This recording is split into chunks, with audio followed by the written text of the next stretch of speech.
वहाँ के पास आए हुए हैं। हाँ। इसी स्थान पे राजा श्रेनिक और रानी चेलना के ऊपर में किसी तरह का संकट आता था तो यहाँ पर बैठकर माँ पद्मावती के नाम से पूजा करते थे। माँ पद्मावती प्रसन्न होकर सारे नगर निवासी की सेफ्टी सुरक्षा किया करती थी। माँ पद्मावती के चरणों में शालीभद्र धन्ना से 12 वर्ष के तप किए थे। तप करने के बाद में व्यवहारगिरी पर्वत के ऊपर में जाकर भगवान महावीर स्वामी से मोक्ष की प्राप्ति की। सभी लोग और वो क्या कहानी है? वो रोज पेटी आती देवलोक से। वो जो है शालीभद्र के पिताजी जो है वो देवलोक में थे। जब यहाँ 12 वर्ष के तप में शालीभद्र जी लगे थे तो उस समय उनकी 32 रानियां थी जो कि उनकी साधना में बाधक हो रही थी। इसीलिए उन्होंने 32 रानी को एक एक कर त्याग दिए थे। धन्ना सेठ की 8 रानियां थी। 8 रानी को एक दिन एक पल में त्याग कर दोनों साले बहन थे। जब माँ के चरणों में साधना में लगे थे तो उनकी साधना से घबराकर इंद्रलोक में इंद्र को भय हो गया था कि मेरी सिंहासन चली जाएगी। तब देवलोक से शालीभद्र के पिताजी के द्वारा वो इसी स्थान पे जो है 99 पेटी आया करती थी।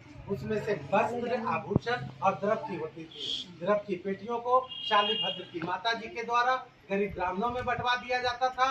बाकी वस्त्र और आभूषण शालीभद्र की 32 रानियां शालीभद्र की साधना भंग करने के लिए नित्य प्रतिदिन अपना नया वस्त्र, नया भूषण पहनकर शेष को इस कूप में डालते थे कि उनकी साधना भंग हो जाए, लेकिन उनकी साधना भंग नहीं। सभी लोग बताया जाता है कि पहले भी कुछ लोग नास्तिक होते थे जो कि मंदिर में जाते समय सर झुकाकर नहीं जाते थे। इसीलिए राजा श्रेनिक महाराज दरवाजा छोटा बनवाए थे कि ताकि सर ऑटोमेटिक रुक जाए। राजा श्रेनिक महाराज जब यहाँ पे नगरी बसाए थे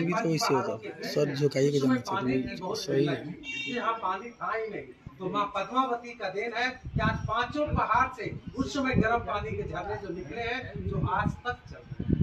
क्योंकि उसके बाद इस पहाड़ों का जो है यहाँ का जो ये थे आपको first scientist doctor Jagdish Chandra Bose कलकत्ते के निवासी थे। उन्होंने सब हॉट स्प्रिंग को टेस्ट किए थे तो बताए थे यहाँ की पहाड़ों में एक्सेस मात्रा में सल्फर, रेडियम और आयरन है।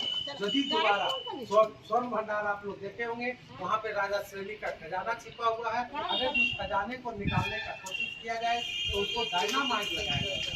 डायनामाइट से वो टूट तो जाएगा, लेकिन ये 18 माइल का पहाड़ का एरिया है और 18 माइल का कनेक्टिंग एक है।